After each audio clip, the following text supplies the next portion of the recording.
Hey y'all, today we're gonna learn how to build and install farmhouse shelving. Behind me is my laundry room. That's where we used our farmhouse shelving, but this video today will teach you how to build and install the shelving you see behind me. Below, posted in the comments, I have my blog link, which is affiliated to this video. That blog link will be a step-by-step guide on how to do every bit of this project. In there, you'll see a highlight on how to build and install the structural frame, which I'll get to a little bit later on in this video. And then I'll link up any products that we use, as well as any of the decor items that you see behind me. That blog post will also really kind of help you figure out how do you find the measurements for your space, right? All of our measurements are gonna look a little bit different. So all of that's in the blog post listed below. But I will say that this project, which was the majority of products that we purchased was wood, and of that, we spent just under $100 in wood purchases. And so the items that you'll see is the structural frame, which you'll see later on in the video, but that structural frame is made of 3 2x4x8 pine boards. The countertop that rests on that structural frame is made of 6 2x6x8 boards. Now that's based on our measurements. And then the final thing you'll see is the wood shelves. So we used 2 2x12x8 pine boards to build the shelves. The first step in this video is how to prep your wood. So you can do that really in 2 different ways. You can either sand each one of your individual pieces of wood to prep them, or you could send them through a planer. Chris and I own a DeWalt planer, and so the very next step that you'll see is us sending the wood to prepare it through a planer. This is a planer, it's a DeWalt brand, and really the main function or the main purpose of a planer is to make your top side of your board completely parallel to your bottom side of your board. Also a great benefit of a planer is that you don't have to go back over your wood and sand it. It has 2 functions on it. It's got a cutting function and then a finishing function. The finishing function really makes it nice and clean and perfect for the final product. So let's get this working.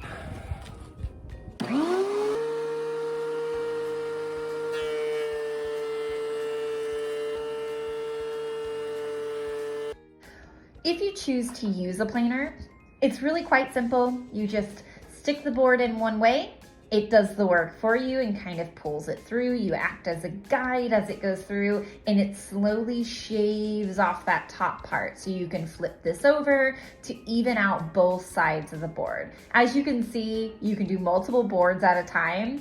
Personally, this DeWalt has been kind of a life-changing experience for us. We can knock out so much more and eliminate that sanding process and have a cleaner look at the end. After you prep your boards, the next step you're going to do is determine the size of your countertop. To do that, you're going to measure from one end to the other. So for us, that's wall to wall. And then you're also going to measure from the very back point all the way up to the front of your washer and dryer. That's gonna determine the depth of your countertop, and then in turn, how many boards you want to use for this project. And so for what we did is we measured from one wall to the other for every single one of the boards individually used, because pro tip, if you're putting your countertop from wall to wall, rooms aren't always square. So it's best to measure each one of those boards individually to get the precise measurement. After you measure your countertop, you're going to then use a miter saw to make each one of those cuts. For a cleaner look, we cut all the ends off of each one of our individual countertop boards. From there, we measure out the desired length of our countertop, mark it, cut it with the miter saw, and then we have each individual board for our countertop. So from that point, we just continue the process until we've cut all of our countertop boards to our desired length. You're going to lay each one of your boards out on a flat surface, adjust them to your preference, make sure the ends are nice and even, then attach clamps firmly. This is what keeps all your boards in place through the remainder of this process. Next, you're going to attach what I call an attacher board. That is basically a scrap piece of wood that you're going to measure so that it fits in between your structural frame when you drop down your countertop board. But this attacher board is what actually is going to hold all these boards together. We did not use any type of adhesive, but when you cut your board, you want to make sure you leave a gap on the front and back side so this just drops right down in between your structural frame. It's important that when you're drilling in your screws, make sure you pre-drill holes. Otherwise, you might do what we did in our first board here and split that wood. So continue this on both sides of your countertop to make sure all of your pieces are attached to one another. Pre-drill, then come back in and put in your final screws.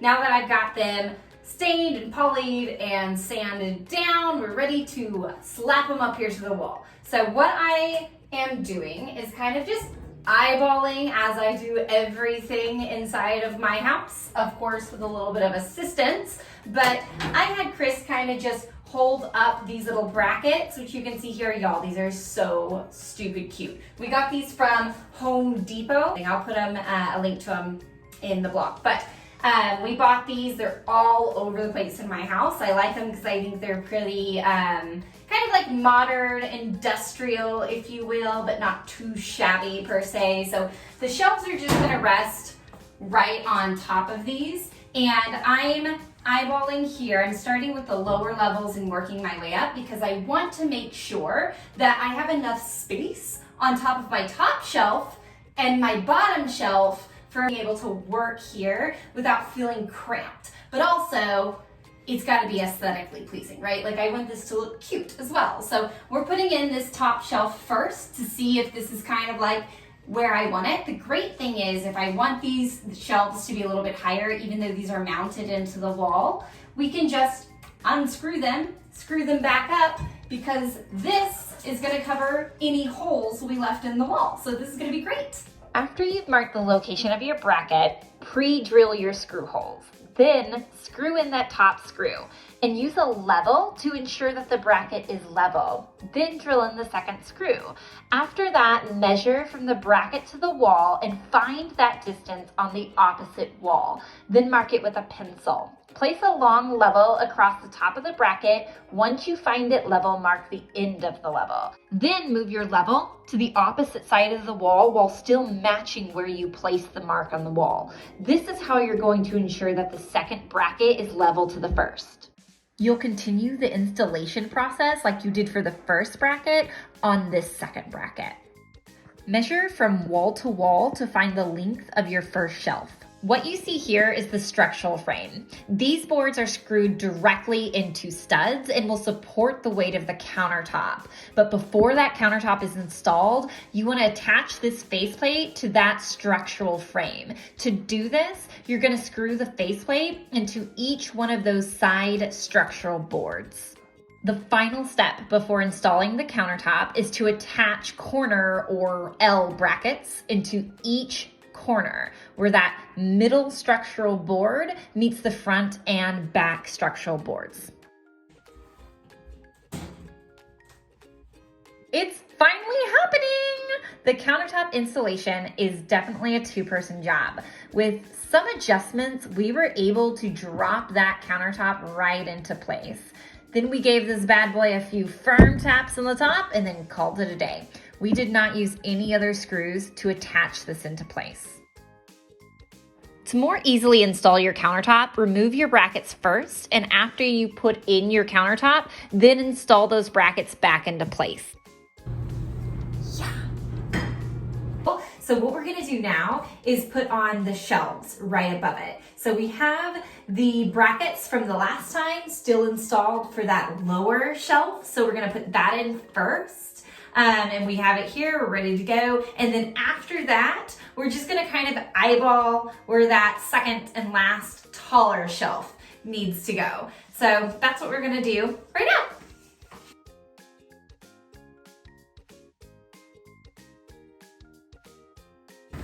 Let's hope this doesn't fall apart. Here's a pro tip.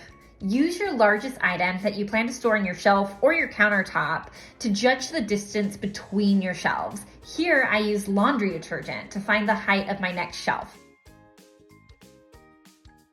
After you marked your desired height for the next shelf, continue the process from the first shelf installation for your second shelf.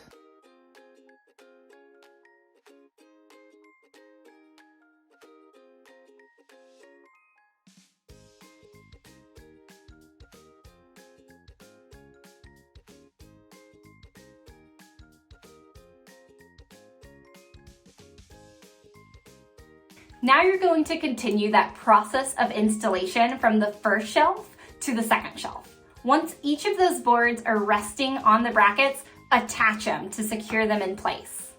You're going to take your impact driver, secure your boards with screws.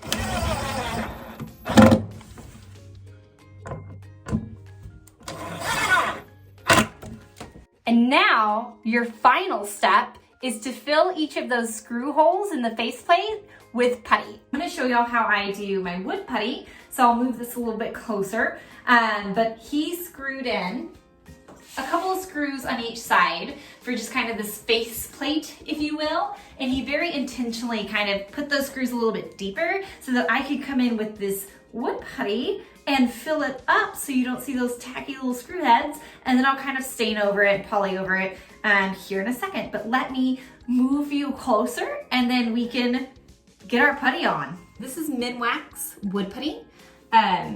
It's golden oak. Maybe we won't need to stain it at all, but once I put this into place, I'll come back in and I'll sand it down a little bit, and then I might go back over it with stain. Usually I do. I'm kind of a little type A when it comes to that. What I'm gonna do is take just like a finger dab size of this wood putty, and I'm gonna just start shoving it into that screw hole and kind of packing it in there, and maybe even just letting it kind of overflow, dome out a little bit so that I can come in later and sand it smooth. Doing that here for the other one. And as I fill it up on my finger, I start at an angle and then let it just kind of fill into that hole and slide it off my finger. And I'll come back in, kind of smooth it down a little bit, but make sure it's still got a little bit of a dome shape overflow on the head of that, because I am gonna come in and sand that down. I also have wet rag that I like to just kind of wipe off my finger and maybe smooth down the edges some of this wood putty. Now that I have my wood filler in place and it's dried, I'm gonna come in with this 120 grit sandpaper, and I'm just gonna kind of sand it off. The wood filler, remember I bubbled it up, so it's kind of like a hill on top of this. So I'm going to just sand this down so that it's just flush with the board. And just like with everything else, as you are sanding, you want to go along with the grain. That is about as good as that's going to get. It's crazy. I've had this wood putty sitting here for like a month. Still very like malleable when I touch on it. But it's flesh now, and that's really kind of what I wanted to accomplish.